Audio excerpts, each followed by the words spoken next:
Let's start. So my name is Ketty. So I'm working as an API consultant, I think 8 years now.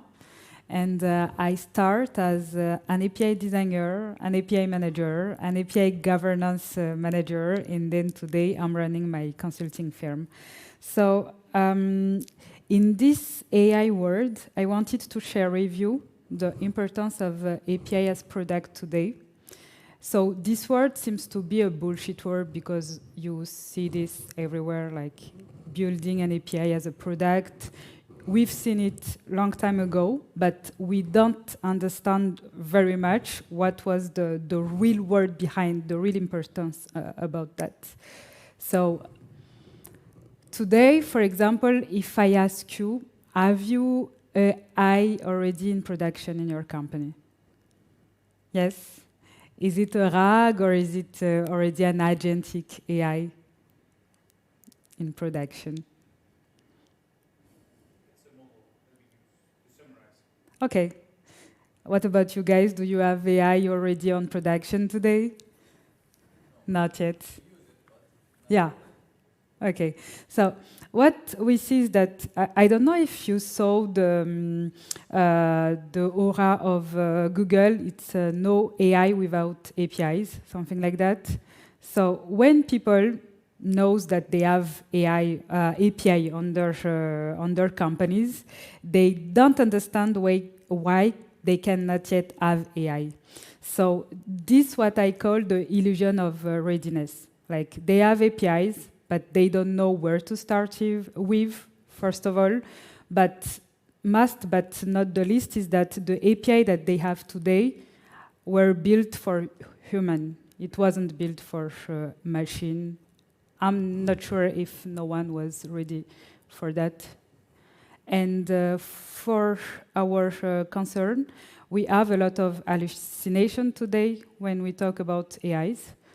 The problem with hallucination is that if we put a human to understand what is the meaning of an API, I mean, I can understand the documentation. I can ask to my colleague what this field about. I can also go to the logging or monitoring to see what was the error, and then I can correct by myself. The problem with machine is that when they don't find the answer, they try to guess. They never tell you that this is an error or something like that unless you ask them, is it really the real result? So he will, let me re-guess. It is not the real result, but let me redo a try again. So that's what we call hallucination today. So I think that in today's world, the APIs that we put on production, so this is from my point of view, from my user experience, during my consulting activities. So what we see today is that company, for example, let's put yourself in a bank. And then one department is working for customer data. The second department is working for invoice. So those two departments are working on APIs by themselves. So the first one will name the word customer ID, and on the invoice one, they will call the same field as user ID. So this is normal because they are working by themselves for their APIs without really thinking about the fact that if tomorrow there will be some aggregation or composition to be done to those APIs, so it's up to the consumer to do the composition on their hands. So that's the problem that we see today, is that no one shares really the same model. So what we try to say is that do not combine everything starting from the beginning, but at least try to understand where are the common pieces that has to be put together. So that's what we see today in companies. So I try to bring this example. As I said previously, for example, the usage that I use for my AI would be suspend customer 1234, 12345. So my agent would be okay, I understand that I need to do something about the customer 1, 2, 3, 4, 5, but I don't know exactly where to start with. So I have my agentic engineer that build all the workflow and so on. So I think he's really pretty okay with that. So he would put exactly what are the APIs that to be called and so on. But my AI, the problem with the AI is that, okay, if we leave the room for them to guess what to be done, so they will try to do the call, but they won't be sure that this is the real result. So for example, he will try to call the CRM API, that is get customer 1, 2, 3, 4, 5, and then he knows that there is this billing APIs. But the billing API, as I said previously, has been built by another department that is using another semantic word. So this API would be, okay, there is an account 1, 2, 3, 4, 5. So the agent in that is that, okay, is the account the same thing as the customer ID? Is the customer ID the same thing as the subscription ID? But he tried to guess, and at the end, he will do some retry again, and retry again, and retry again, until he will find the result. So in that, he lost time, he lost confidence, he lost a lot of tokens, of course, and we lost time, because at the end, there will be a lot of hallucination. So this is the real world that we have today when someone is talking about, okay, we are API enabled. That means that we are AI ready. For me, it's not the truth. So let's be honest. Okay, we try to build system API that answer the system problem. But if, for example, we give this API to our business, let's just talk about human first, without any documentation, but the person is working, I don't know, for other department apart from the customer and the billing, and he wants to do something with those API. Where to start with? Okay, maybe we have this developer portal in which we try to identify and list up all the documentation, but okay, this guy will take a lot of time to understand what is the API for. So he will do, okay, maybe customer is the same thing as the party ref. Maybe the balance is something that I can map with this and those. So what we miss here is that the API is not well designed, first of all, and there is no cookbook for this API to be used by human first, apart from calling his colleague how to use this API. And third, chances are someone will use it in the wrong way and get another result that hasn't been expected. Okay, so what we try to tell people today, especially people that are working on APIs as I am, like, okay, let's stop building APIs as is. When you have API that has to be designed, first ask for the business team to define exactly what is the business case. Because we know how to deliver system API, how to make our system to expose the data, but we don't know how to deliver value. At least that was my point, because I'm from technical background. I don't know nothing about billing nor invoices, but I have to work with the business guy that knows what is his daily struggle, and then he's the one that would design, that would tell me what is exactly his daily job. Like in the morning, I open up my desk, and then I find the customer. Within this customer, I go to the application to find out all of the bills. And then with this bills ID, I go to the application free to collect the other application also to do my task. So that is his journey. Me, as an IT girl, I would just, okay, let me expose you the data about the billing, about the customer, and so on. But him, on his journey, it is really another work. And so what we try to say today is that when everybody's talking about API as product, it seems that it is a fancy word, like from out of nowhere. It is quite simple. As I said previously, what I expect in API model, AI doesn't need every domain to align. For example, again, if I stick to the customer referential, I mean, we will get the address, we will get the marital status, we will get everything. This won't make sense in a billing. So if I was using the same model as the customer with the billing model, it won't make sense. So let's stick all the departments with their own model, but the subtlety would be on the single thing that make them common. So what is the single piece that they will share all together during the journey? It is the customer ID. So at least try to name the customer ID from the beginning till the end of the customer journey with the same meaning as customer ID. Don't try to rename it like user ID, like client ID again in another system and so on. So let's bring the additional information for billing, the additional information for customer. It is okay to do so, but let's define a common knowledge for the customer that will be shared per department. So that's what we try to build today, like working with the business, building something that is much more meaningful for them, and erase this complexity of the backend. So that is the gap. And so this is the example when it is on a good way. So let's stick with the same example. Suspend customer 1, 2, 3, 4. So the AI here understands that he has to find the account, list of subscriptions, list of payment also that is linked to the customer. We will use the same API, but the API were defined differently. So for example, let's get the customer 1, 2, 3, 4. It is the first API that has been well designed. It is the referential, so it's okay. And then we have the billing one.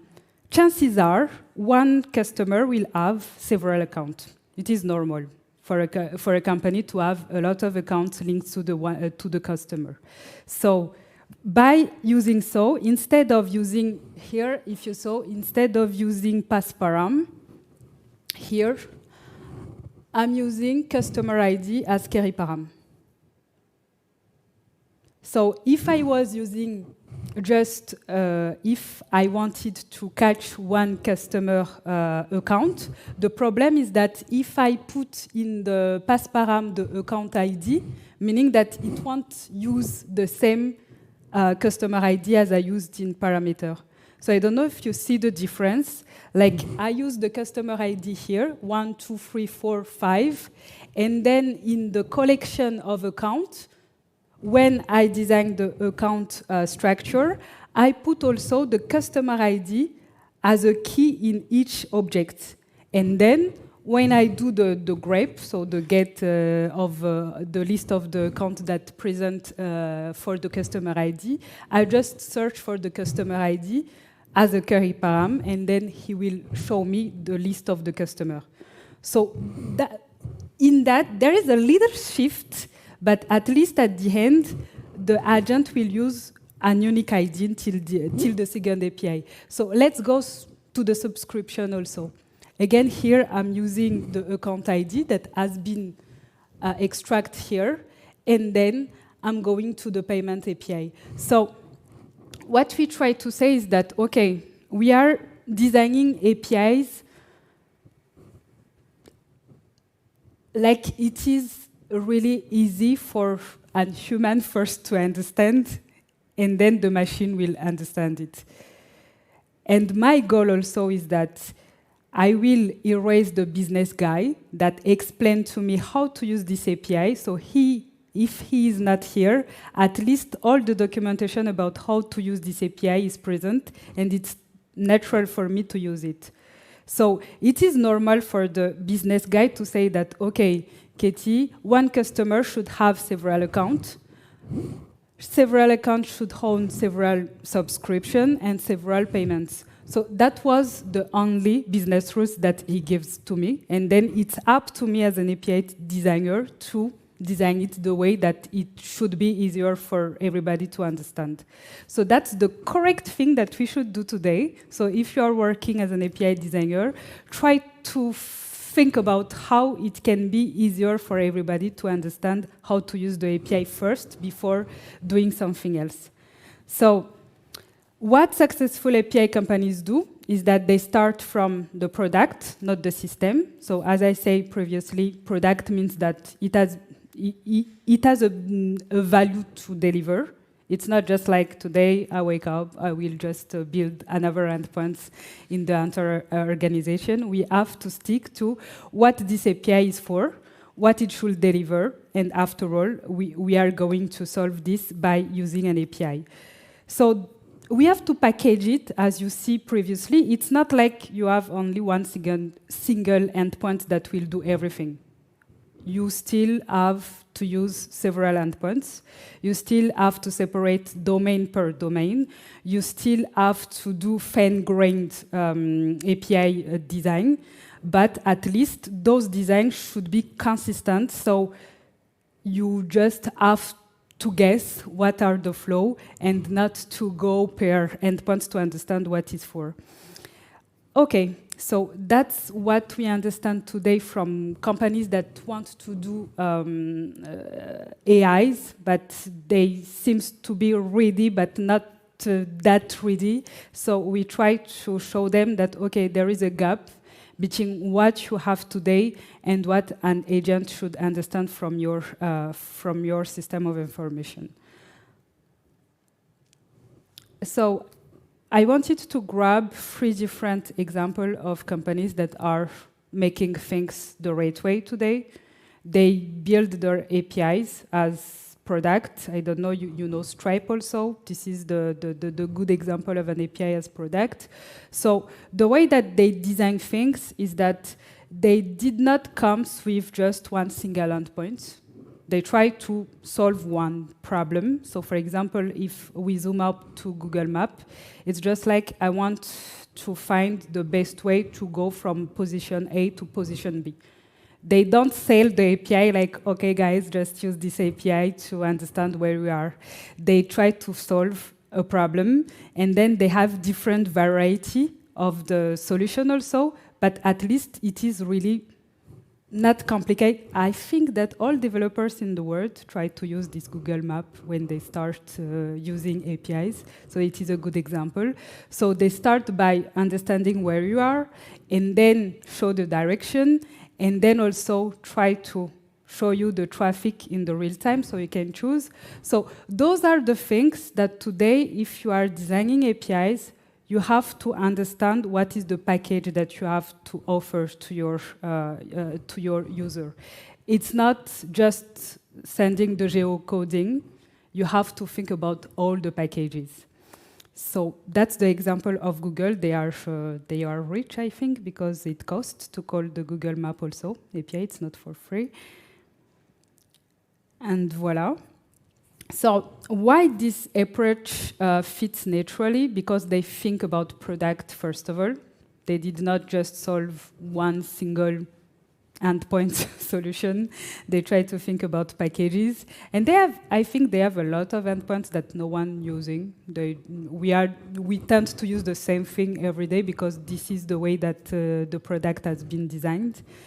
There is a business intent. There is the embedded logic also in that, and the predictable outcome. Just remember at the beginning I was talking about the fact that an AI does not need to have a room for guess. They need something that is really predictable. It's not like LLM. The agent do a lot of intent, and then they give the result. It's not like the LLM that is resourcing the data from RAG.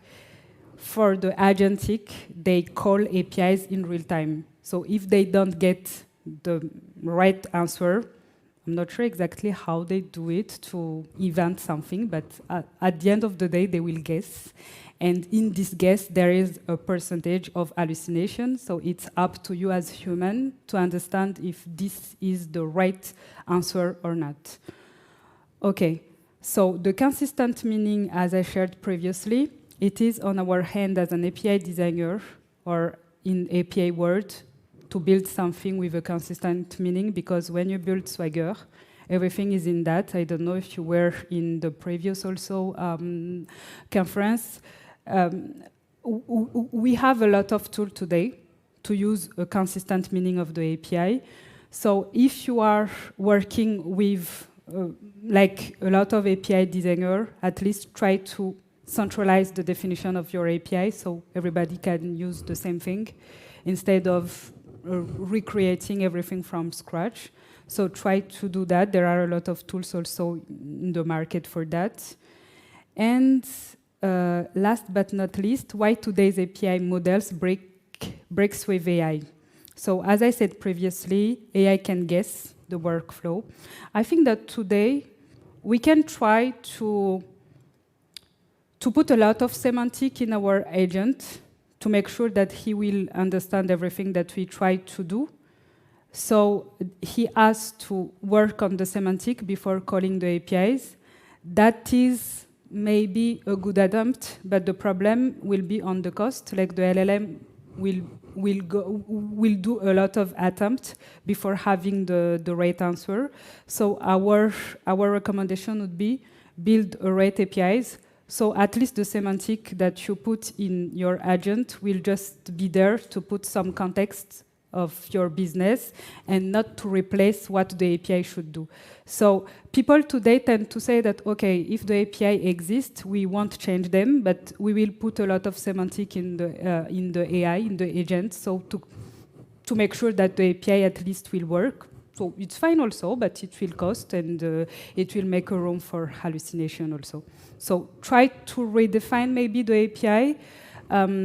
We have a lot of pattern today. For example, the API-led connectivity. So you have the system that is more or less not that consistent because there are a lot of legacy.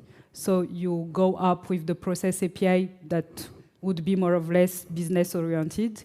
You can also have the experience one, in which you add a lot of adaptation for your agent. So don't hesitate at least to create. It is much more easier to create another layer of APIs than trying to put a lot of things in the semantic and to add a lot of business rules in your agent.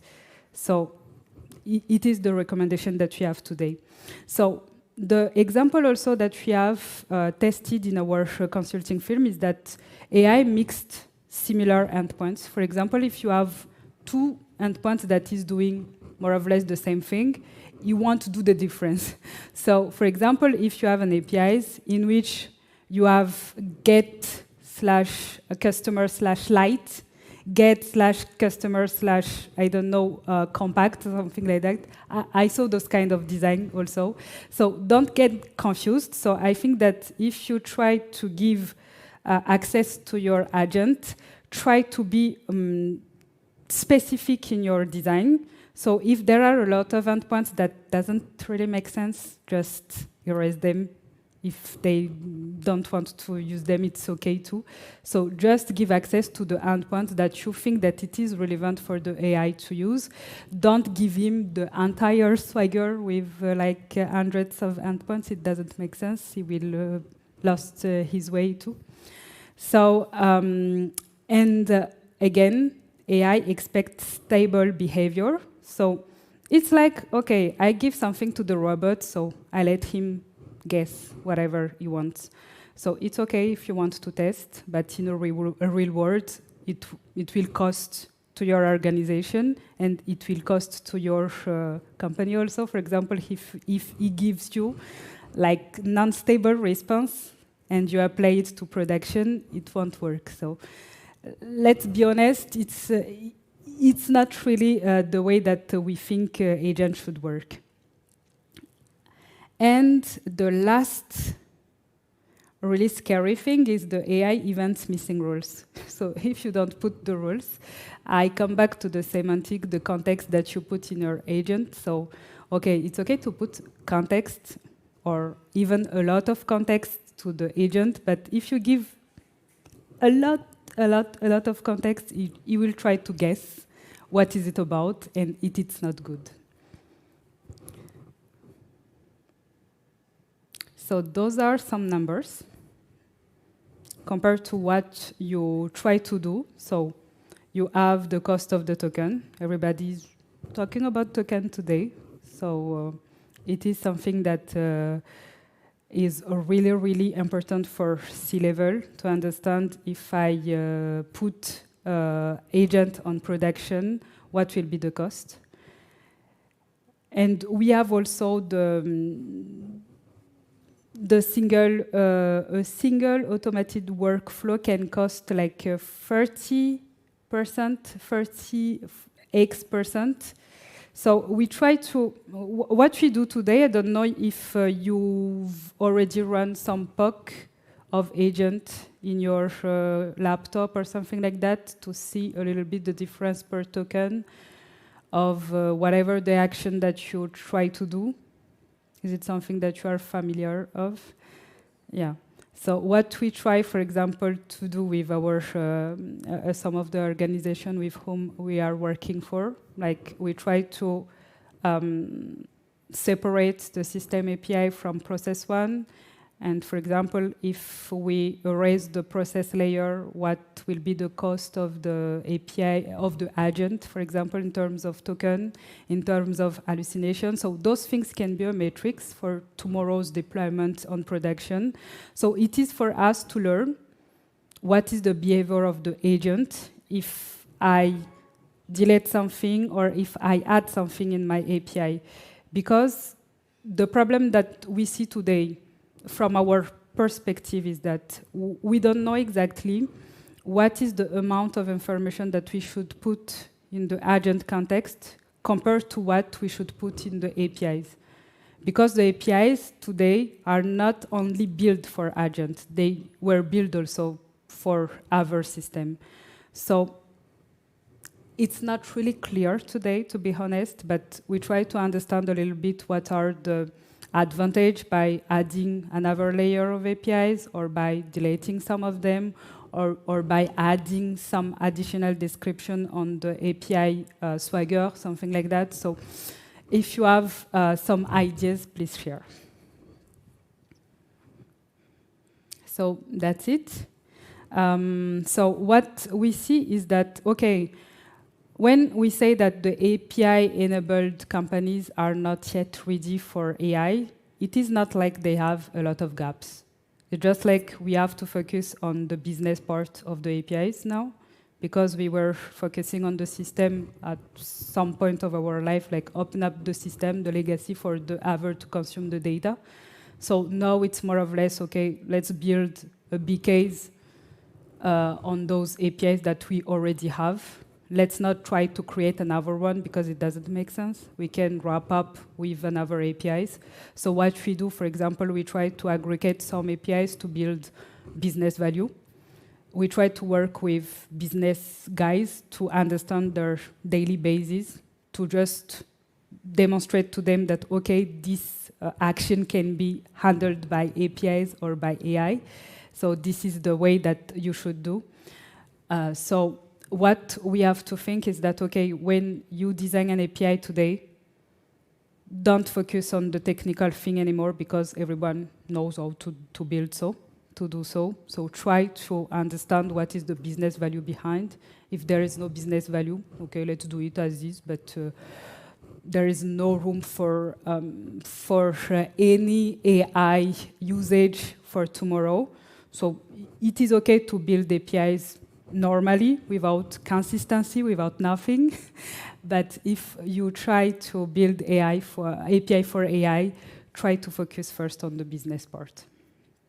So that's my presentation of today. So feel free to reach out, and if you have some experience about the agentic world with the API, feel free to share. I have a question. Mm. Mm-hmm. How to productize API to get monetized API platform or like managing two system APIs? Mm-hmm. You mean design as a product? It is on the designing as a product, because I think that in the past, when everyone were talking about the API's product, we tend to talk about the fact that the API can be sell as is. But there was a shift, the shift of the AI.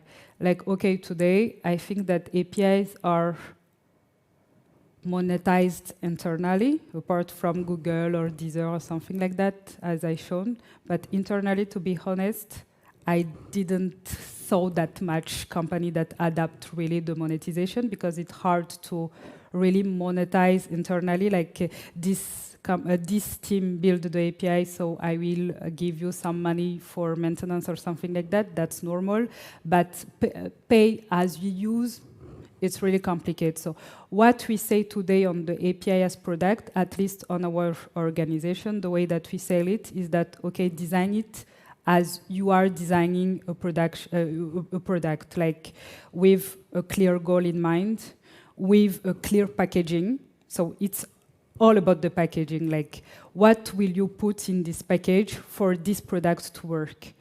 And don't leave a room for a guess, like, okay, I miss one tool. For example, when you buy furniture from IKEA, you have everything in the box.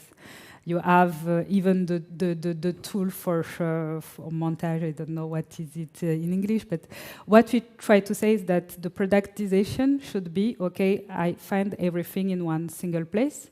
If it is a system API that I have to call for the authorization, for example, it has to be in the package. It's not like, okay, this is the API, what I should do to get connect to this API? It should be in the package, so I don't have to guess about it. So it's really on the design part, and it's really on the documentation also. Or if you have developer portal, let's see it as a plan, but without the cost, because I don't think if the cost is really relevant today. We can consider the all APIs or workflow that you show now as Mm-hmm. one product. Exact. This is something that we try to say, like, okay, this is the product, because the business, the business case of the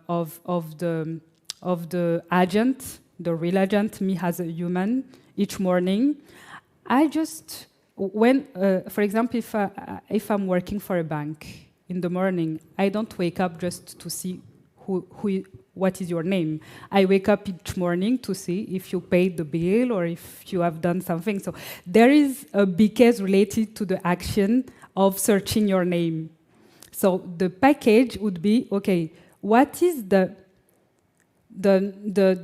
frequency of, let's say that you have 10 agents in the bank that is working, that is doing the same thing every day. So it can be your product. Like, okay, this is the journey that I have as a business, so this is my product today. Because each morning you log in, you search for the person, and then you do the action A, action B, action C. So that's the big case for us, yeah. And if the agent understands the workflow Mm-hmm. One time, this will be enough for the agent Exact. to know what it is. Exact. So I see say, for example, the naming convention you mentioned. Mm-hmm. Mm-hmm. Customer ID or Mm-hmm. something. This is more into standardizing the API even for other systems, not only agents. Exact. Very important. Exact. Documentation. So if you teach your agent one time with a clear You will know. documentation, this will be configured as a tool in this agent, so he will Exact. use it. Exact. But my question also for that, for example, if you change a model or something like that, you have to inject a lot of way for the agent to get the skills. So I think that if you have a good foundation of your APIs, it is much more easier for everybody to use the same thing. So yeah, it's also on the multiple usage of the same API and the multiple consumption. Yeah. So that's the thing that we tend to see today in all the consulting thing that we are doing. We are specialized on bank, actually. So what we see is that they have a lot of APIs that can work perfectly. They are working. But for example, in terms of error format, it is not. It is different from one department to another, and then we have to understand what is the difference between this one.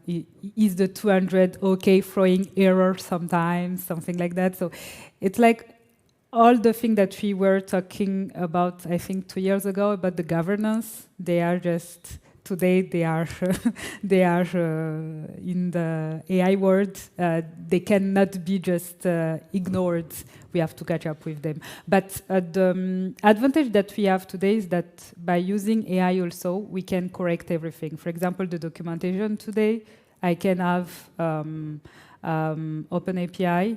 If the person that built the Open API is not there anymore, it has been built five years earlier. So I just use an AI to rebuild the documentation about the API. So I think that it is kind of, okay, I use AI to build better APIs, and then I build agent on top to connect to those APIs that were built by using AI.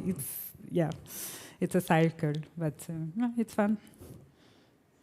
Yeah, thank you guys.